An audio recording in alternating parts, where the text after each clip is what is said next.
오늘 함께 나눌 이야기는 시니어 세대라면 꼭 끝까지 귀 기울여야 할 주제입니다. 다음 세대를 이해하는 데 도움이 되고 자녀와 손주 세대를 바라보는 눈을 바꾸어 줄 이야기이기 때문입니다. 책 90년생이 온다에 담긴 핵심 메시지 가운데 하나는 바로 이겁니다. 90년대생은 명령보다 설득에 움직인다. 우리 세대에게는 낯선 말일 겁니다. 윗사람이 말하면 그냥 따르는 게 당연했고 이유를 묻는 건 무례한 일이었습니다. 하지만 지금 세대는 다릅니다. 그들은 왜 해야 하는가를 설명받아야 움직입니다. 먼저 우리가 걸어온 길을 떠올려 봅니다. 회사에서는 상사가 지시하면 이해하고 움직였고 군대에서는 상관의 명령이 곧 법이었습니다. 심지어 가정에서도 부모의 말에 질문을 던지지 않았습니다. 그런데 90년대생은 자라온 환경이 달랐습니다. 부모는 아이들에게 의견을 물어봤고 학교에서는 토론식 수업이 늘었습니다. 스마트폰과 인터넷으로 언제든 원하는 답을 찾을 수 있었죠. 이런 환경에서 성장했으니 그들에게 왜? 라는 질문은 무례가 아니라 습관이 된 겁니다.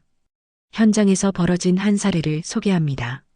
한 회사에서 신입사원 교육이 있었습니다. 부장이 말했습니다. 이건 이렇게 해. 묻지 말고 시키는 대로 해. 그런데 신입사원이 손을 들고 말했습니다. 부장님, 그 방법은 비효율적인 것 같습니다. 다른 방식이 더 빠를 수 있습니다. 부장은 화가 났습니다. 내가 뭘 안다고 돌을 달아? 우리 세대라면 이 장면에서 신입이 버릇없다고 생각했을 겁니다.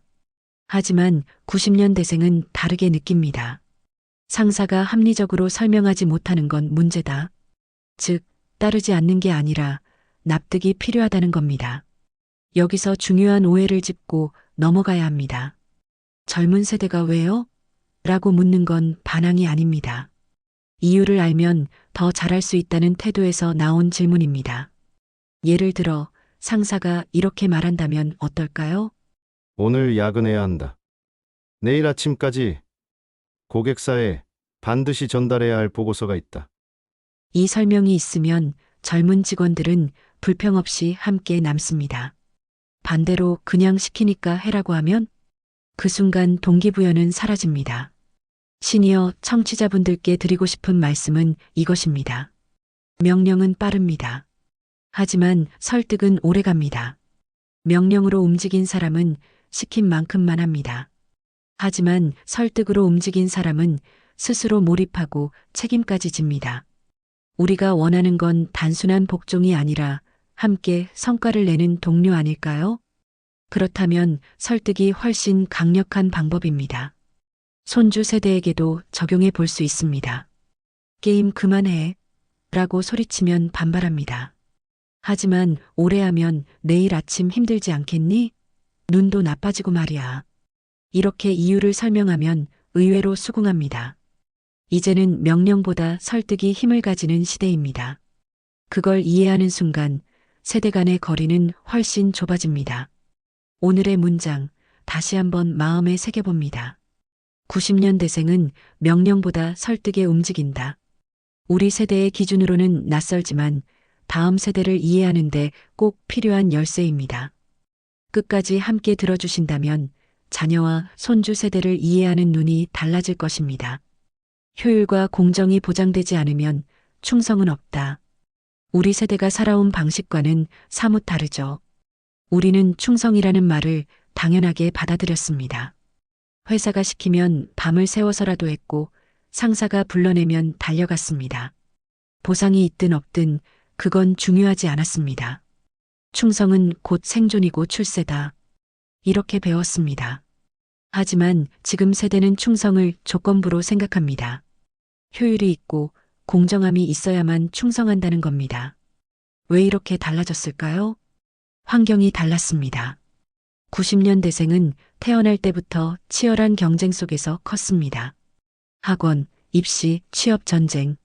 그들은 일찍 깨달았습니다. 노력은 반드시 결과로 이어져야 한다. 그래서 결과를 평가받는 방식이 공정하지 않으면 바로 등을 돌립니다. 예를 들어 회사에서 A 직원은 누구보다 열심히 일했는데 정작 승진은 상사에게 잘 보인 비직원이 가져간다면 우리 세대는 세상이 원래 그렇지 뭐하며 체념했습니다. 하지만 90년대생은 다릅니다. 공정하지 않은 조직에는 충성할 이유가 없다. 이렇게 판단합니다. 그리고 미련 없이 떠납니다. 효율도 마찬가지입니다. 그들은 디지털 세대입니다. 학교 숙제도 인터넷으로 찾아서 했고, 대학 과제도 온라인으로 팀플을 했습니다. 즉, 항상 가장 빠른 방법, 가장 효율적인 방식을 찾는 훈련을 해온 겁니다. 그런데 직장에 와보니 종이 서류에 도장 찍고 불필요하게 길고 지루한 회의가 이어집니다. 이건 프로그램 하나면 끝날 일을 왜 이렇게 복잡하게 하지? 10분이면 처리할 수 있는데 왜 2시간씩 회의를 하지? 시니어 세대는 이런 과정을 성실함의 증거라고 여겼습니다. 하지만 90년대생은 시간 낭비라고 생각합니다. 실제 사례를 하나 들어보겠습니다. 한 기업에서 대규모 프로젝트를 진행했습니다. 팀원들은 밤낮 없이 매달렸습니다. 성과 발표 날 모두가 기대했습니다. 그런데 승진과 보너스를 받은 건 프로젝트와 무관한 상사에게 잘 보인 직원이었습니다. 결과는 어땠을까요? 프로젝트에 뼈를 갈아 넣은 젊은 직원들은 다음에 대부분 회사를 떠났습니다. 그들이 남긴 말은 단순했습니다. 여긴 공정하지 않다. 시니어 세대는 이렇게 말했을 겁니다. 조직은 원래 그런 거다. 언젠가는 내 차례가 올 거야. 하지만 90년대생에게 그건 말이 되지 않았습니다. 그들은 공정하지 않은 룰에서는 절대로 충성하지 않습니다. 이쯤 되면 시니어 청취자분들은 조금 서운하실 수도 있습니다. 우리는 다 참고 견뎌서 여기까지 왔는데 왜 요즘 애들은 조건부터 따지냐? 그렇게 느끼실 수 있습니다. 하지만 생각해 보십시오. 우리가 견뎌온 시대는 평생 직장이 가능했던 시대였습니다. 버티면 언젠가는 보상받았습니다. 하지만 지금은 다릅니다. 평생 직장은 사라졌고 언제든 구조조정에 휘말릴 수 있습니다. 그러니 젊은 세대가 조건을 따지는 건 생존의 방식이 된 겁니다. 그렇다면 시니어 세대가 배워야 할 교훈은 무엇일까요? 젊은 세대에게 충성을 원한다면 먼저 2가지를 보장해야 합니다. 첫째, 공정함입니다. 성과를 낸 사람이 공정하게 보상받고 아부보다는 실력이 기준이 되어야 합니다. 둘째, 효율성입니다. 불필요하게 긴 회의와 낡은 업무 방식을 개선하고 더 빠른 방법을 찾는 젊은 세대의 제안을 존중해야 합니다. 이 2가지만 충족되면 그들은 놀라울 만큼 몰입합니다. 조건이 갖춰진 충성은 오히려 시니어 세대가 보여준 충성보다 더 강력할 수 있습니다. 다시 마음에 새겨봅니다. 효율과 공정이 보장되지 않으면 충성은 없다. 시니어 세대에게는 낯설고 때로는 서운한 말이지만 다음 세대를 이해하는 중요한 열쇠입니다. 이 변화를 받아들일 때 젊은 세대는 다시 우리 곁에서 힘을 다할 것입니다. 3번째 메시지는 이렇습니다. 조직은 가족이 아니라 계약관계다. 우리 세대에게는 참 낯선 말입니다. 직장이 곧 집이었고 상사는 아버지 같았으며 동료는 형제 같았습니다. 가족 같은 회사라는 말 자랑스럽게 여겼습니다. 그런데 요즘 젊은 세대는 이렇게 말합니다. 가족은 무슨 가족입니까? 월급 받고 일하는 계약관계일 뿐이죠.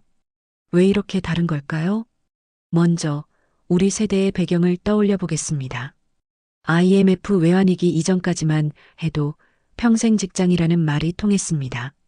한 회사에 뼈를 묻는 게 당연했고 회사는 직원의 삶을 책임져 줄 거라 믿었습니다. 그래서 가족 같은 회사라는 말이 자연스럽게 받아들여졌습니다.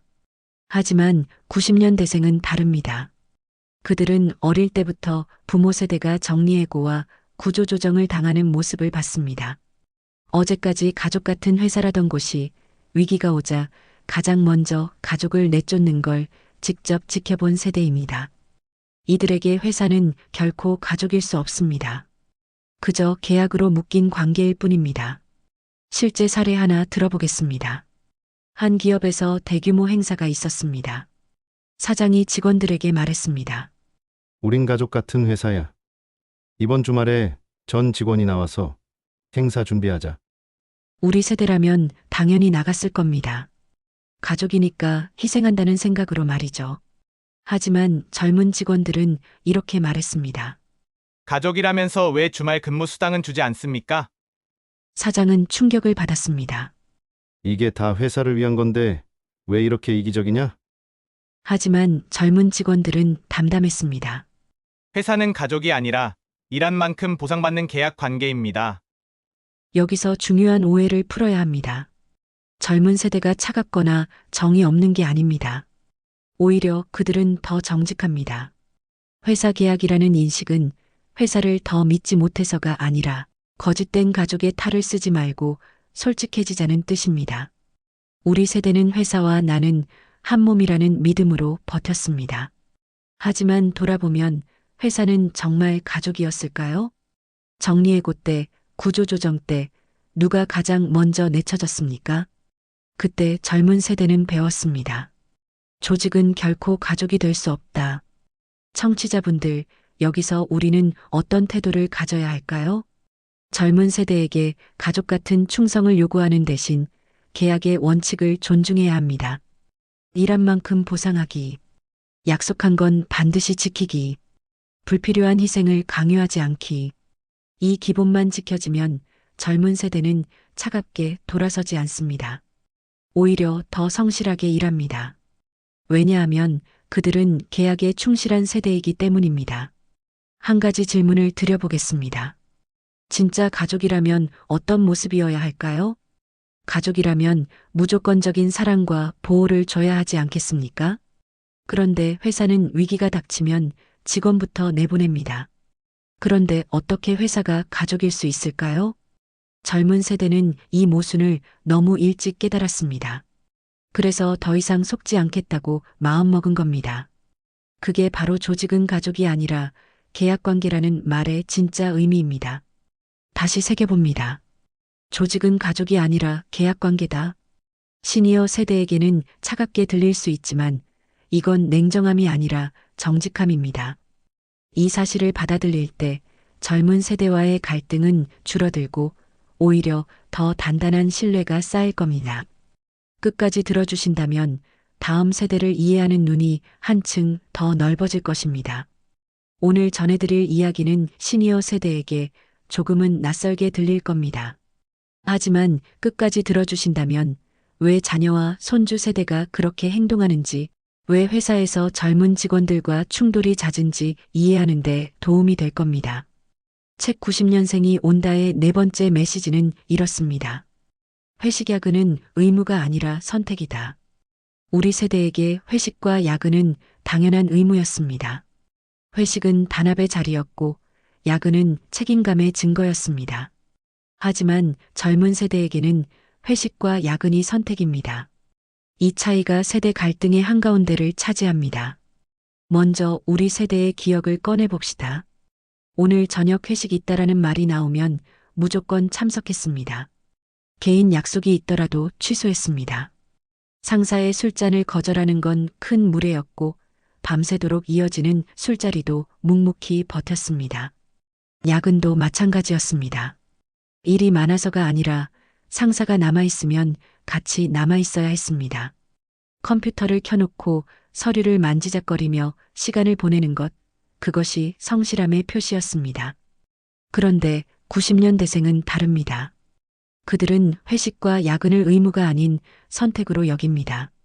이유가 합리적이고 자신에게 의미가 있을 때만 참여합니다. 한 중견 기업에서 있었던 사례입니다. 사장이 말했습니다. 이번 주말에 등산 모임을 하자. 우린 가족 같은 회사니까 다 나와야 한다. 우리 세대였다면 당연히 따라갔을 겁니다. 그게 충성이고 회사 사람들과 어울리는 방법이었으니까요. 하지만 요즘 직원 절반은 나오지 않았습니다. 이유는 단순했습니다. 개인 약속이 있습니다. 사장은 분노했습니다. 이게 다 회사 잘 되라고 하는 건데 왜 이렇게 이기적이냐? 그런데 젊은 직원들은 담담했습니다. 업무와 무관한 활동은 제 선택입니다. 주말은 제 시간입니다. 사장 입장에서는 황당했을 겁니다. 하지만 젊은 직원들에게는 지극히 당연한 반응이었습니다. 야근에 대해서도 같은 이야기를 할 수 있습니다. 상사가 퇴근하지 않아도 젊은 직원은 제 일이 끝나면 집으로 갑니다. 상사가 묻습니다. 왜 먼저 가? 그러면 젊은 직원은 이렇게 대답합니다. 제 업무는 끝났습니다. 상사님의 업무는 상사님의 목 아닙니까? 우리 세대라면 이런 대답은 도전이자 무례였습니다. 하지만 젊은 세대는 효율적으로 일하고 맡은 일에 책임을 다했으니 퇴근하는 게 합리적이라고 여깁니다. 여기서 중요한 건 젊은 세대가 회식과 야근 자체를 거부하는 게 아니라는 사실입니다. 그들은 조건을 봅니다. 회식이라면 진짜 소통과 즐거움이 있는 자리인지, 야근이라면 정말 필요해서 하는 일인지, 이 두 가지가 충족되면 기꺼이 참여합니다. 하지만 단순히 관습이나 상사의 눈치 때문에 강요되는 자리는 거부합니다. 청취자분들, 여기서 얻어야 할 교훈은 분명합니다. 첫째, 선택권을 존중해야 한다는 겁니다. 젊은 세대에게 회식과 야근은 선택의 영역입니다. 억지로 끌어내면 반발심만 생깁니다. 둘째, 의미 있는 자리로 만들어야 한다는 겁니다. 회식이 단순한 술자리가 아니라 진짜 소통과 격려의 시간이 되면 젊은 직원들도 자발적으로 참여합니다. 야근이 단순한 눈치 싸움이 아니라 반드시 필요한 업무라면 그들은 불평 없이 남습니다. 셋째, 보상이 있어야 한다는 겁니다. 공정한 수단과 합리적인 이유가 있을 때 그들의 선택은 충성이 됩니다. 오늘의 문장을 다시 한번 새깁니다. 회식 야근은 의무가 아니라 선택이다.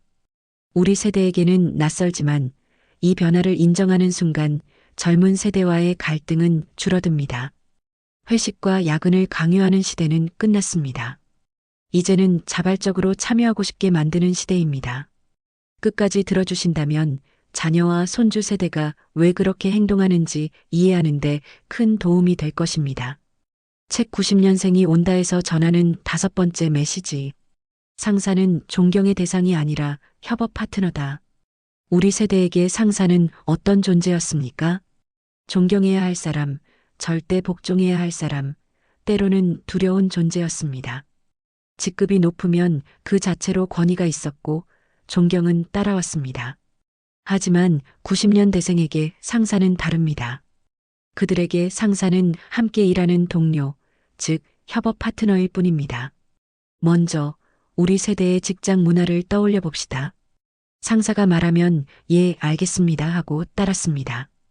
왜냐하면 상사는 윗사람이었고 무조건 존경해야 했기 때문입니다.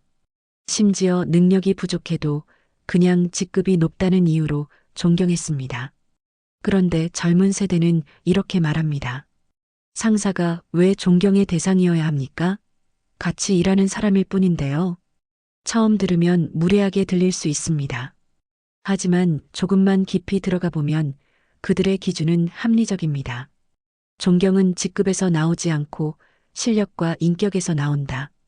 이게 그들의 생각입니다. 실제 사례 하나 소개하겠습니다. 한 IT 기업에서 프로젝트가 있었습니다. 팀장이 이렇게 지시했습니다. 이 방법대로 하자. 내가 예전에 늘 이렇게 했으니까. 그런데 팀원 중 한 명이 질문했습니다. 팀장님, 그 방법은 오래 걸립니다. 이 방식이 더 빠르고 정확합니다. 과거 같으면 감히 상사에게 토를 단다며 크게 혼났을 겁니다.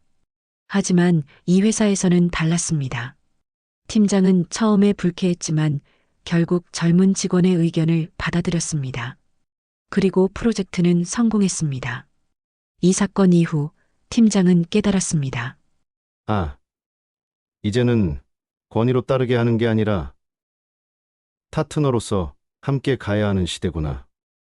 여기서 시니어 세대가 얻을 교훈은 분명합니다. 첫째, 존경은 요구한다고 생기지 않는다는 겁니다. 직급이나 나이만으로 존경을 얻는 시대는 지났습니다. 실력과 인격으로 보여줄 때 젊은 세대는 진심으로 존경합니다. 둘째, 상사는 권위자가 아니라 협업 파트너라는 점입니다.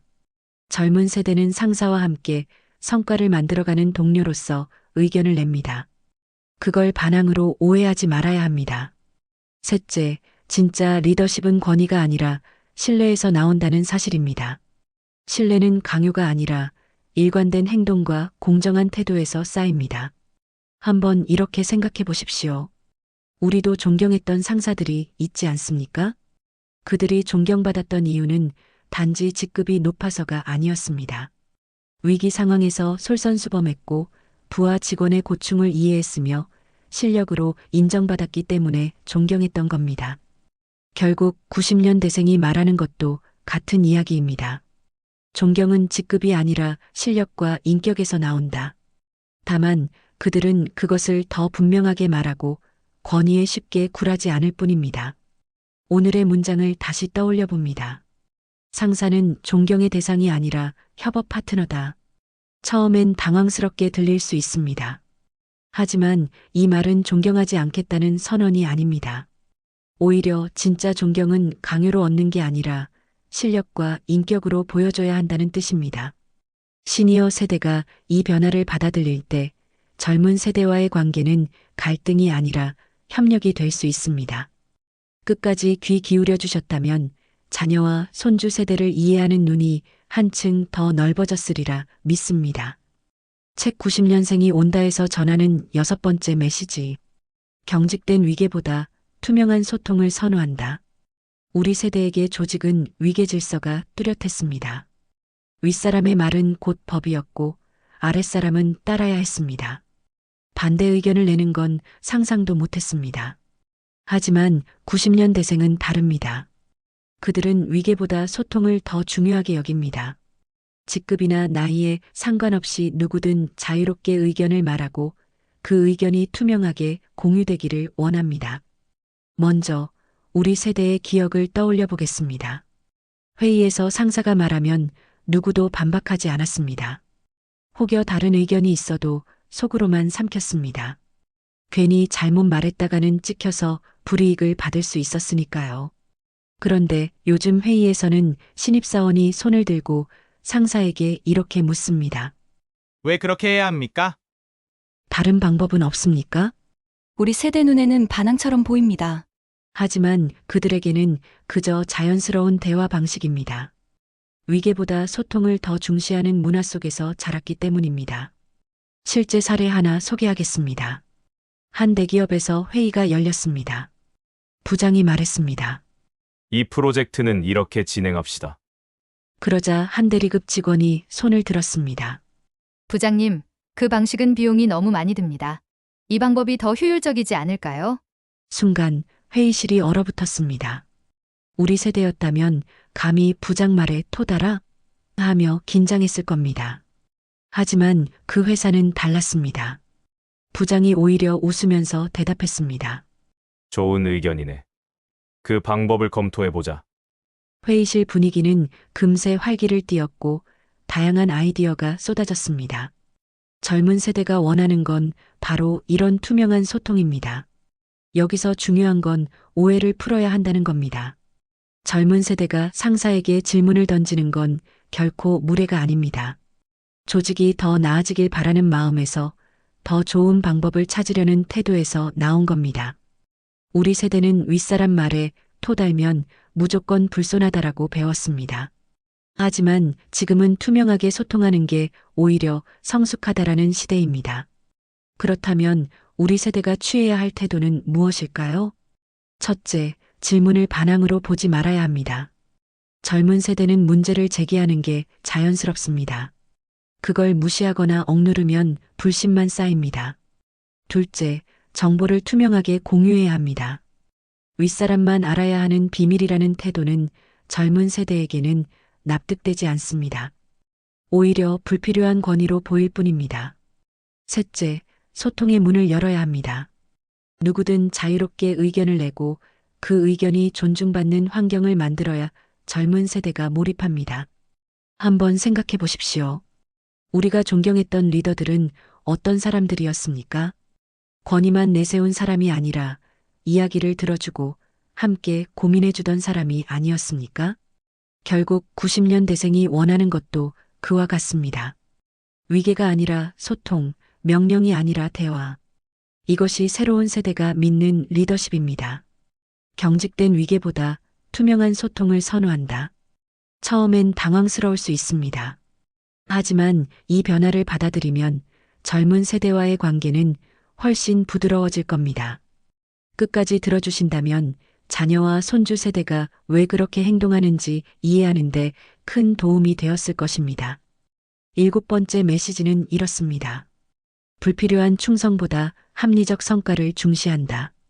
우리에게 충성이란 너무나 익숙한 단어였습니다. 회사가 시키면 이유를 묻지 않고 따르는 것, 상사가 불러내면 언제든 달려가는 것, 필요 이상으로 헌신하는 것. 이게 곧 충성이었고 그 충성이 곧 출세와 생존으로 이어진다고 믿었습니다. 하지만 지금 세대는 다릅니다. 그들에게 중요한 건 충성이 아니라 성과입니다. 그리고 그 성과는 합리적이어야 한다고 믿습니다. 먼저 우리가 살아온 방식을 떠올려 봅시다. 회사가 시키면 밤을 새워서라도 했습니다. 상사가 주말에 호출하면 개인 약속을 취소하고 나갔습니다. 이유는 단순했습니다. 충성해야 인정받는다. 하지만 지금 세대는 이렇게 말합니다. 불필요한 충성은 낭비입니다. 회사에 도움이 되지 않아요. 결과가 있어야 가치가 있습니다. 처음 들으면 차갑고 계산적이라고 느껴질 수 있습니다. 하지만 조금만 들여다보면 그 말 속에는 합리적인 논리가 숨어 있습니다. 실제 사례를 들어보겠습니다. 한 기업에서 대규모 프로젝트가 있었습니다. 팀장은 직원들에게 이렇게 말했습니다. 이번 주말은 다 나와서 밤새워야 합니다. 충성심을 보여줍시다. 그런데 젊은 직원들은 질문했습니다. 구체적으로 어떤 업무가 주말에 필요한가요? 만약 온라인으로 처리할 수 있다면 굳이 밤을 새울 필요가 없지 않나요? 팀장은 당황했습니다. 왜 요즘 애들은 이렇게 따지냐? 그냥 충성심으로 하는 거지. 하지만 실제로 젊은 직원들이 제안한 방식대로 했더니 업무는 절반의 시간에 끝났습니다. 팀장은 그제서야 깨달았습니다. 아, 충성보다 성과가 우선이구나. 여기서 우리가 놓치지 말아야 할 건 이겁니다. 지금 세대가 충성을 거부하는 게 아닙니다. 불필요한 충성을 거부하는 겁니다. 의미 없는 야근, 상사의 눈치를 보느라 남는 시간, 단순히 열심히 했다는 증거만 남기는 일. 이런 건 가치 없다고 생각합니다. 대신 결과를 만들어내고 효율적으로 성과를 내는 걸 존중합니다. 한 가지 질문을 드려보겠습니다. 우리도 기억하지 않습니까? 괜히 남아서 눈치 보며 시간을 끌었던 순간들. 형식적인 충성은 많았지만 정작 성과와는 무관했던 시간들. 그때 속으로는 이렇게 생각하지 않았습니까? 이게 과연 의미가 있나? 그냥 집에 가서 푹 자고 내일 더 집중하는 게 낫지 않나?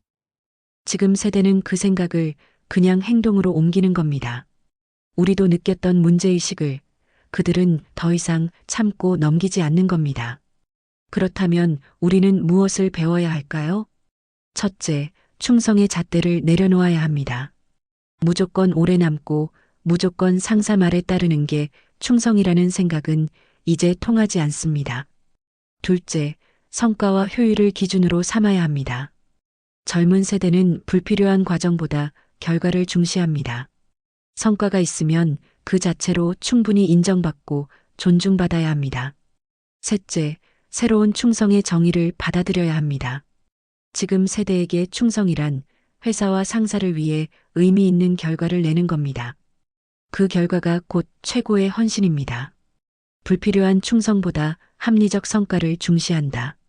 우리에게는 조금 차갑게 들릴 수 있습니다. 하지만 곰곰이 생각해보면 결국 우리도 같은 생각을 마음속에 품고 있지 않았습니까? 다만 말하지 못했을 뿐이죠.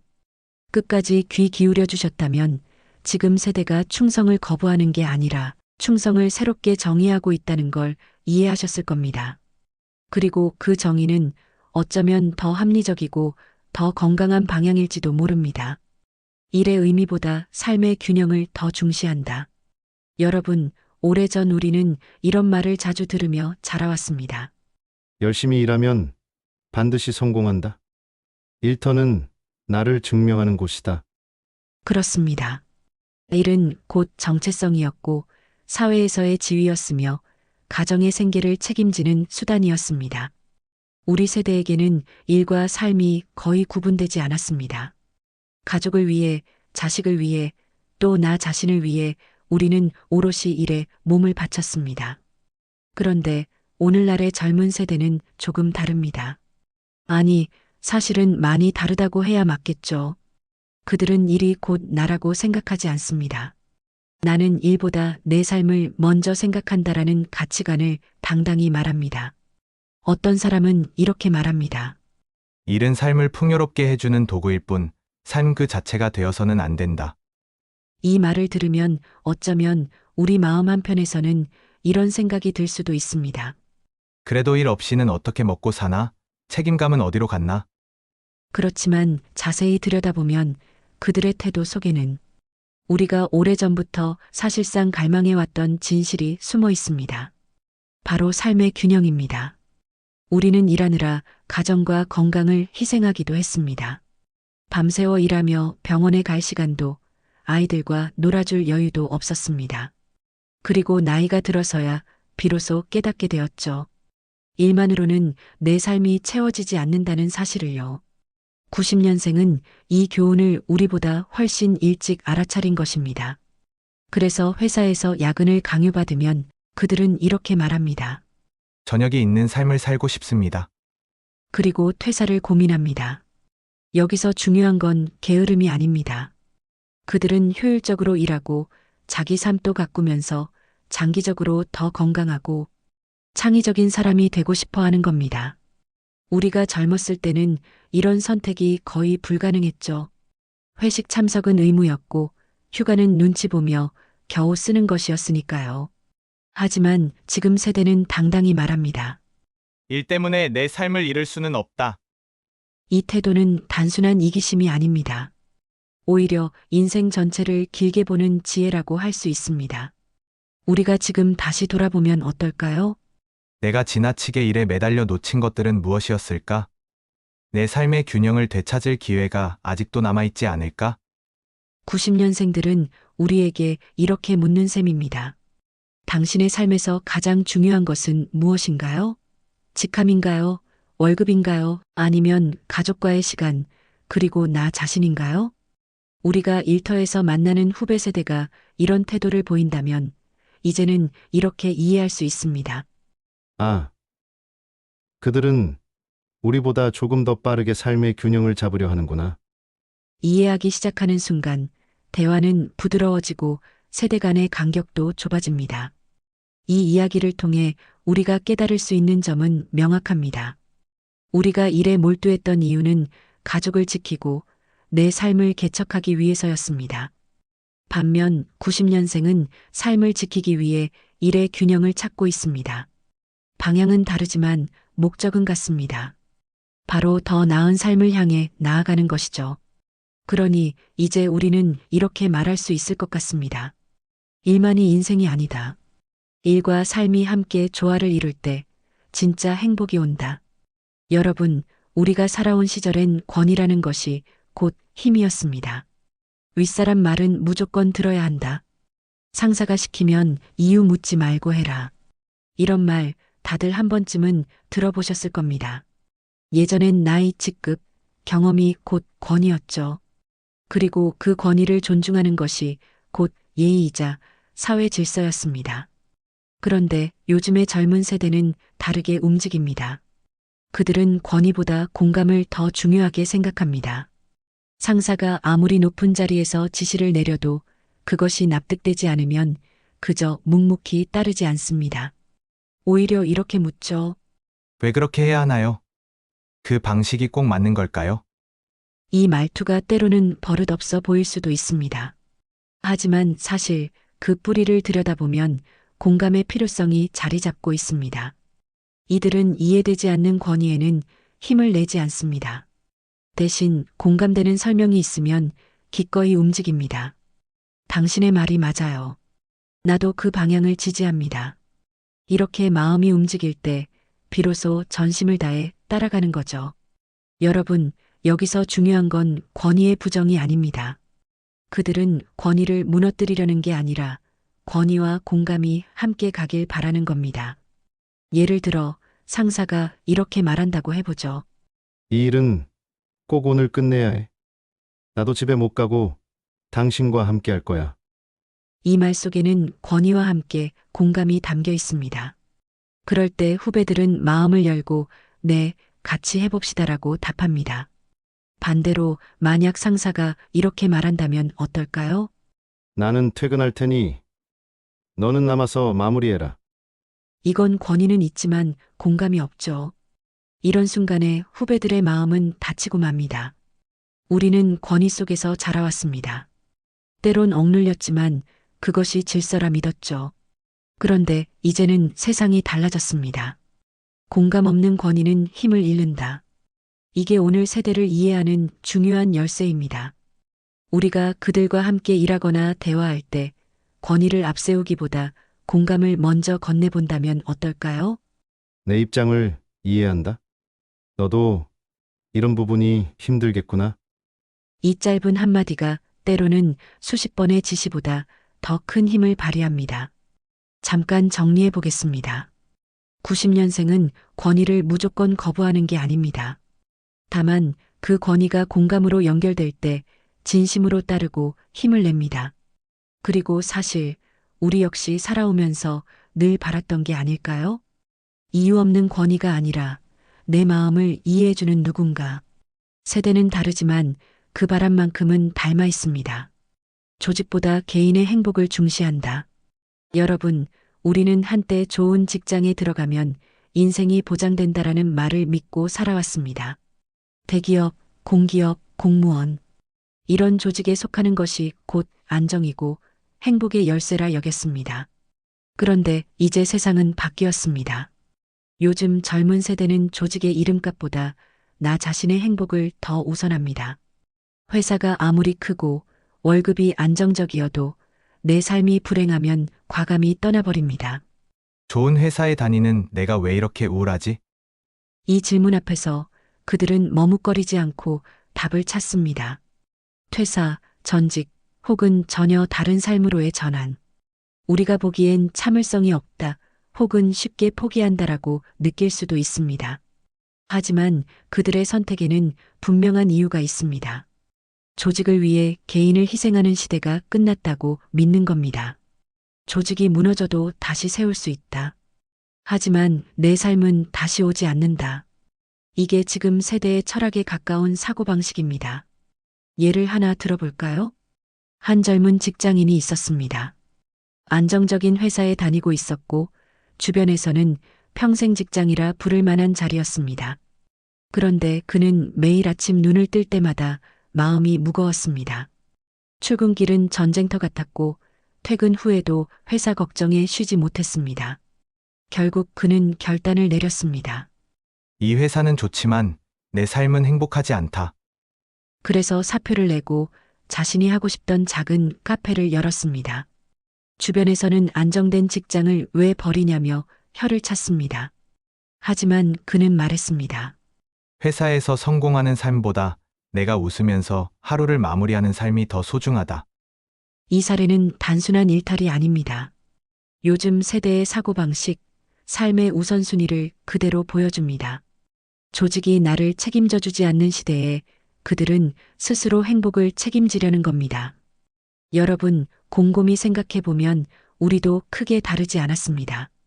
가정, 자식, 건강 결국 우리 역시 조직보다 더 중요한 가치를 마음속에 품고 살았습니다. 다만 표현하지 못했을 뿐이죠. 지금의 젊은 세대는 그걸 숨기지 않고 당당히 선택으로 보여주는 겁니다. 옛날에는 조직이 곧 인생의 안전망이었습니다. 그러나 이제는 개인의 행복이 삶의 기준이 되었습니다. 젊은 세대가 조직을 쉽게 떠나는 게 아니라 행복을 쉽게 포기하지 않는 겁니다. 돈보다 시간과 경험을 중시한다. 우리가 살아온 세대에서는 돈이 곧 인생의 안전망이었습니다. 돈이 있으면 모든 게 해결된다. 아끼고 모아서 집을 사고 차를 사고 노후를 대비해야 한다. 이건 너무나 당연한 공식이었죠. 그런데 요즘 젊은 세대는 이 공식을 완전히 다르게 씁니다. 그들에게 중요한 건 돈 자체가 아니라 돈으로 무엇을 할 수 있느냐입니다. 특히 돈보다 더 귀하게 여기는 것이 있습니다. 바로 시간과 경험입니다. 예를 들어보죠. 한 달에 300만 원을 버는 직장인이 있다고 합시다. 그는 매달 돈을 꼬박꼬박 저축할 수도 있습니다. 그런데 요즘 세대는 그 돈을 모조리 여행 경비에 쓰기도 합니다. 돈은 다시 벌면 되지만 지금 이 순간은 다시 오지 않는다. 이 한 문장이 그들의 선택을 잘 보여줍니다. 우리가 보기엔 철없는 소비로 보일 수도 있습니다. 하지만 그들은 그렇게 경험을 쌓으며 자기만의 이야기를 만들고 그 경험에서 배운 것들을 삶의 자산으로 여깁니다. 나는 이곳에서 이런 것을 느꼈다. 이 경험이 나를 성장시켰다. 그들에게 경험은 단순한 추억이 아니라 자기 자신을 키우는 힘인 겁니다. 또 다른 예를 들어볼까요? 어떤 젊은이는 안정된 직장 대신 불안정하지만 배우고 싶은 일을 선택합니다. 수입은 줄었지만 그가 말하길 이제 매일이 살아있는 것 같다. 돈은 적게 벌어도 시간과 경험을 통해 얻는 만족감이 훨씬 크다고 느끼는 겁니다. 이건 단순히 개인적 취향이 아닙니다. 세상 자체가 불확실하기 때문에 미래를 위해 오늘을 희생하는 방식이 더 이상 설득력이 없다고 생각하는 거죠. 내일은 어떻게 될지 모른다. 그렇다면 오늘을 살아야 한다. 이 철학이 그들의 시간과 경험 중심적 사고를 이끌어가는 겁니다. 여기서 우리는 어떤 교훈을 얻을 수 있을까요? 우리 역시 인생을 돌아보면 결국 기억에 남는 건 돈 그 자체가 아니었습니다. 가족과 함께한 여행, 친구와 나눈 술잔, 아이의 첫걸음마. 결국 마음에 남아있는 건 경험이고 그 경험을 함께했던 시간이었죠. 90년생 세대는 이 점을 훨씬 더 솔직하게 인정하고 아예 삶의 우선순위로 올려둔 겁니다. 그들은 돈을 무시하지 않습니다. 다만 돈은 수단일 뿐 목적이 아닙니다. 진짜 목적은 시간을 어떻게 쓰느냐, 어떤 경험을 하느냐에 있습니다. 그리고 이 경험이 결국 그들의 삶을 더 깊고 넓게 만듭니다. 마지막 10번째 이야기 디지털 네이티브로서 세상을 새롭게 본다. 여러분, 우리가 처음 인터넷을 만났을 때를 떠올려 보십시오. PC방이 생기고 모뎀 소리가 들리며 한참을 기다려야 화면이 열리던 시절이 있었습니다. 휴대폰도 문자 1건에 20원이 아까워 아껴 쓰던 때가 있었죠. 그런데 90년생 이후 세대는 다릅니다. 그들은 태어날 때부터 인터넷과 스마트폰이 일상에 존재하는 세상에서 자라났습니다. 우리가 배워서 익힌 기술을 그들은 숨쉬듯 자연스럽게 사용합니다. 이 세대에게는 오프라인과 온라인의 경계가 없습니다. 우리는 현실 세계와 가상 세계를 따로 구분하려 하지만 그들에게는 모두 현실입니다. SNS 속에서 맺은 관계도 진짜 관계고 온라인에서 경험한 것도 진짜 경험이죠. 예를 들어 한 청년은 이렇게 말했습니다. 내가 좋아하는 가수는 오프라인 공연에서 만난 적은 없지만 온라인 커뮤니티에서 늘 함께 이야기한다. 그게 나에겐 충분히 실제다. 우리 세대 눈에는 낯설 수 있지만 그들에게는 너무도 당연한 진실입니다. 또한 디지털 네이티브는 정보를 소비하는 방식 자체가 다릅니다. 우리는 긴 글, 긴 설명을 참고서처럼 읽으며 이해했습니다. 하지만 그들은 짧은 영상, 이미지, 자막 몇 줄로 핵심을 파악합니다. 그 짧은 정보들을 빠르게 조합해 자기만의 판단을 내리죠. 이 점이 우리와의 대화에서 혼란을 만들기도 합니다. 왜 이렇게 집중을 못하지? 왜 깊이 있게 파고들지 않지? 이런 의문을 품지만 사실 그들은 깊이보다 넓이, 정체성보다 다양성을 우선하는 겁니다. 그리고 그 넓은 시야 속에서 새로운 가능성을 찾아냅니다. 디지털 네이티브의 또 다른 특징은 창조적 소비자라는 겁니다.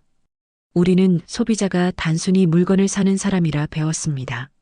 하지만 이 세대는 소비와 창조의 경계조차 허뭅니다. 상품을 사면 리뷰를 남기고 그 리뷰가 곧 또 다른 콘텐츠가 됩니다. 노래를 듣다가 짧은 영상으로 재가공하고 그것이 전 세계 사람들에게 공유됩니다. 즉, 그들은 세상을 새로운 눈으로 보고 새로운 방식으로 다시 만들어내는 세대입니다. 우리는 디지털을 도구로 배웠지만 그들은 디지털을 환경으로 살아갑니다. 우리는 현실과 가상을 구분했지만 그들은 하나의 세계로 엮어냅니다.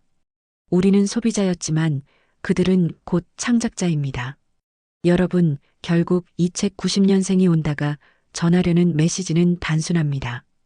다른 세대는 낯선 세대가 아니라 새로운 시대의 해설자다. 우리가 그들의 문법을 이해할 때 단절은 사라지고 연결이 시작됩니다. 그리고 그 연결 속에서 우리는 더 많은 가능성을 발견할 수 있습니다. 오늘 함께 나눈 이야기 어떠셨습니까? 우리와 다른 세대의 삶을 이해한다는 건 단순히 젊은이를 관찰하는 게 아닙니다. 사실은 우리 자신의 삶을 다시 비춰보는 거죠. 이 책은 세대 간의 벽이 아니라 서로를 비추는 거울을 보여줍니다. 끝까지 경청해 주셔서 감사합니다. 이야기가 마음에 와 닿았다면 주변과 함께 나누시길 바랍니다. 그리고 다음에도 함께 이어갈 수 있도록 구독과 좋아요는 잊지 마시길 바랍니다.